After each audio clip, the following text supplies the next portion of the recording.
रवीना अपनी पहचान बनाना चाहती थी, वह फेमस होना चाहती थी। वो भी यही चाहती थी कि उसको सभी लोग जाने पहचाने और उसको बहुत ज़्यादा प्यार और पैसा मिले। और अपने सपनों को पूरा करने के लिए वो लगातार मेहनत कर रही थी। उसने 800 से ज़्यादा वीडियो सोशल मीडिया साइट पर डाल रखे थे और उसके 35,000 से ज़्यादा फॉलोअर्स भी हो रहे थे। धीरे धीरे वो एक उभरती कलाकार की तरह आगे बढ़ती जा रही थी। लेकिन इसी बीच में उसकी जो परिवार वाले थे, उसके रील्स और वीडियो बनाने का विरोध करते रहते थे।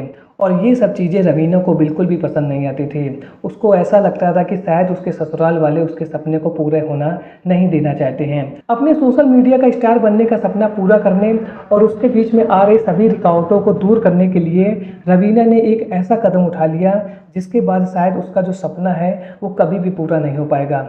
क्या किया था रवीना ने, जानेंगे आगे इस वीडियो में। लेकिन इससे पहले आप वीडियो को लाइक और चैनल को सब्सक्राइब जरूर कर लीजिए, क्योंकि ऐसे इंटरेस्टिंग वीडियो मैं आप लोगों के लिए हर रोज़ लाता रहता हूं। तो चलिए वीडियो को शुरू करते हैं। हरियाणा के पुराना बस स्टैंड क्षेत्र के रहने वाले प्रवीण की शादी भिवानी की रहने वाली रवीना के साथ हुई थी। उनकी शादी को 7 साल का समय हो गया था और उनका 5 साल का एक प्यारा बच्चा है जिसका नाम है मुकुल। प्रवीण लोटर चलाता था, वहीं रवीना हाउसवाइफ थी। लेकिन रवीना घर पर ही रह करके सोशल मीडिया साइट पर वीडियो और रील्स डालती रहती थी और धीरे धीरे उसका जो जुनून था वो बढ़ता जा रहा था, क्योंकि वह यह चाहती थी कि वह आगे चल करके एक फेमस कलाकार बन जाए जिससे उसको सभी लोग पहचाने और इससे उसको कमाई भी होने लगे। और उसका ये जो सपना था उसको पूरा करने के लिए वो पूरी मेहनत से जुटी हुई थी। और वहीं उसका जो पति था वो लोटर चलाता था और उससे उसको जो भी पैसा मिलता था उससे उसके घर का खर्च चलता रहता था। लेकिन इन रील्स और वीडियो को बनाने को लेकर के अक्सर रवीना और प्रवीण के बीच में लड़ाइयाँ होती रहती थीं और जिसकी वजह से जो उनका जो पारिवारिक और पति पत्नी का जो रिलेशन है वो धीरे धीरे कमज़ोर होता जा रहा था। प्रवीण हमेशा रवीना से यह कहता था कि तुम ये वीडियो रील्स मत बनाया करो, ये मुझको बिल्कुल भी पसंद नहीं है। लेकिन रवीना को ये लगता था कि शायद प्रवीण कहीं उसको आगे बढ़ने से रोक रहा है, क्योंकि रवीना का सपना तो यही था कि वो दूसरे लोगों की तरह सोशल मीडिया स्टार बनना चाहती थी जिससे उसको सभी लोग पहचाने, फेम और पैसा मिले।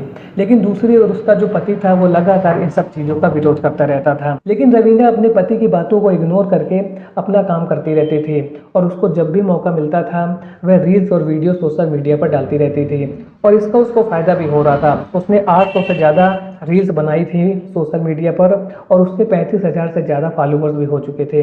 यानी कि धीरे धीरे लोगों के बीच में उसको पहचान मिल रही थी और इसी वजह से जो रवीना थी वो लगातार वीडियो और रील्स बनाती रहती थी। करीब 1.5 साल पहले रवीना की सोशल मीडिया के जरिए ही मुलाकात होती है सुरेश से। सुरेश भी सोशल मीडिया पर शॉर्ट्स वीडियो और रील्स बनाता रहता था, जिसकी वजह से रवीना और सुरेश के बीच में दोस्ती हो जाती है और इसके बाद में दोनों साथ में जो ड्यूट वीडियो होते हैं उनको बनाना शुरू कर देते हैं।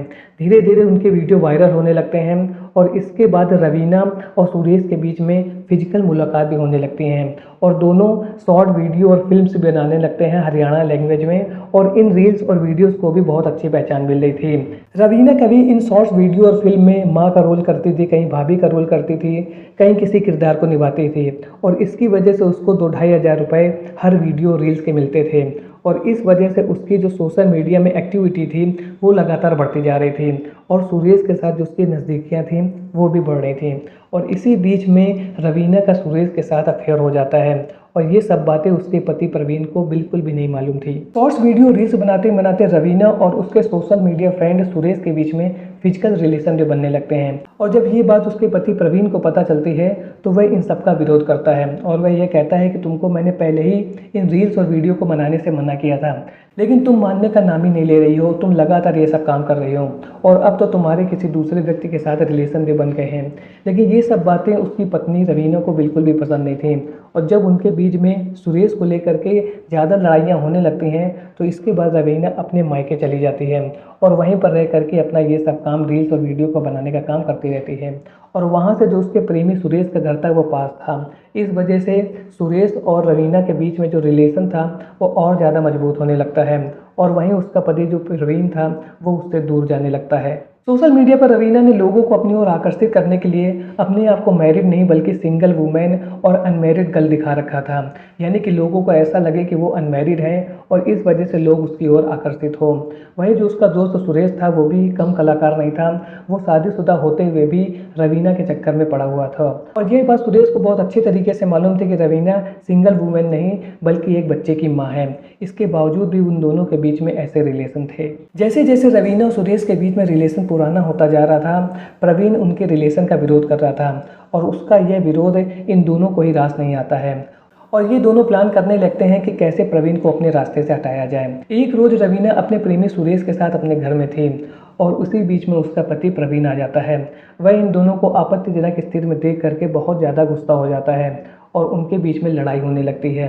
इस आपसी झगड़े के बीच में सुरेश और प्रवीण के बीच में हाथापाई शुरू हो जाती है और इस हाथापाई के चक्कर में प्रवीण जो होता है वो बेड पर गिर जाता है और मौका पा करके सुरेश उसका गला दबाने लगता है। इसी बीच में जो उसकी पत्नी रवीना होती है वो प्रवीण के सर पर लोहे की रॉड से वार कर देती है, जिसकी वजह से वो बेसुध हो करके बेड पर ही पड़ा रह जाता है और इसके बाद प्रवीण उसका गला दबा देता है।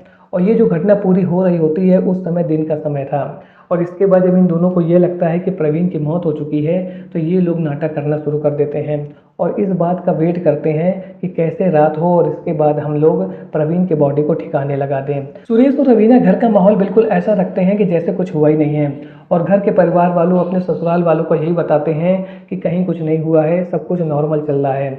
कमरे के अंदर उसकी बॉडी पड़ी हुई थी, इसके बारे में वो किसी की जानकारी नहीं देते हैं।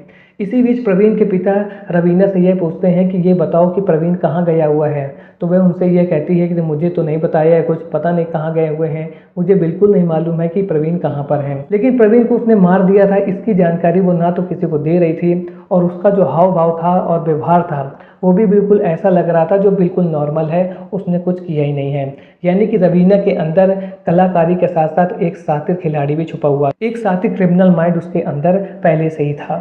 अगली रोज सुबह एक बार फिर से प्रवीण के पिता रवीना से पूछते हैं कि प्रवीण कहाँ पर है, तो उसकी पत्नी रवीना यही कहती है कि मुझे नहीं मालूम है प्रवीण कहाँ पर है, वो मुझको बता करके कभी घर से जाते ही नहीं हैं। और इसके बाद उसके जो पिता थे प्रवीण के वो जाते हैं पुलिस स्टेशन में और वहाँ पर कंप्लेन लिखाते हैं कि मेरा बेटा कल रात से नहीं आया है। कल रात में तो वो शायद घर पर था लेकिन वो ना तो मुझे कल रात में दिखा है और ना ही सुबह दिखा है। मैं अपनी बहू से लगातार पूछ रहा हूँ कि वो कहाँ गया है, तो वो यही कह रही है कि वो बिना बताए मुझसे चले जाते हैं, वो कभी भी कुछ बता करके मुझको नहीं जाते हैं। और इसके बाद पुलिस वाले कहते हैं ठीक है, हम आपकी कंप्लेन लिख लेते हैं और हम उसको ढूंढेंगे। और पुलिस वाले उसको ढूंढना शुरू करते हैं। तभी 2 दिन के बाद पुलिस को पता चलता है कि पास में नाले के किनारे एक बॉडी पड़ी हुई है। जब पुलिस वहां पर पहुंचती है और बॉडी को चेक करती है तो जो बॉडी थी वो 1-2 दिन पुरानी थी और इस वजह से क्या हो चुकी थी, वो बिल्कुल सड़ चुकी थी और उसको पहचाना नहीं जा रहा था। जब पुलिस वालों को ऐसा लगता है कि ये बॉडी शायद हो सकती है प्रवीण की हो क्योंकि उसकी कंप्लेन लिखाई गई थी, तो वो उसके पिता को वहाँ पर बुलाते हैं और उसके पिता प्रवीण के कपड़ों की वजह से उसको पहचान पाते हैं कि ये जो बॉडी है प्रवीण की हो सकती है। और इसके बाद पुलिस वालों को यह लगता है कि शायद प्रवीण को कहीं पर मार करके यहाँ पर फेंका गया है और पुलिस वाले अपने लेवल पर इन्वेस्टिगेशन करना शुरू कर देते हैं। लेकिन प्रवीण के जो पिताजी थे वो अपने बेटे की इस प्रकार हुई मौत से बहुत ज़्यादा दुखी थे और उनको कहीं ना कहीं यही लग रहा था कि मेरे बेटे की हत्या की गई है और वो अपने लेवल पर जांच करना शुरू करते हैं।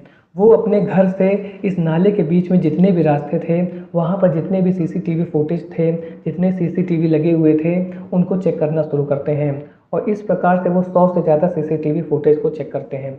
जब वो सीसीटीवी फुटेज चेक कर रहे थे तब उनको दिखाई देता है कि उनके घर के पास से एक बाइक निकलती हुई दिखती है जिसमें एक बंदा बैठा हुआ है जिसने हेलमेट लगा रखा है, वहीं पीछे एक औरत बैठी है जिसने अपना मुंह बांध रखा है और उनके बीच में कुछ बोरे में कुछ रखा हुआ है और वो जाते हुए दिखाई दे रहे हैं। और ये समय था लगभग 2:30 बजे के आसपास का और ये उसी दिन की बात थी जब उनके पिताजी रवीना से यह पूछ रहे थे कि प्रवीण कहाँ गया हुआ है। उसी दिन की लेट नाइट की ये बात थी।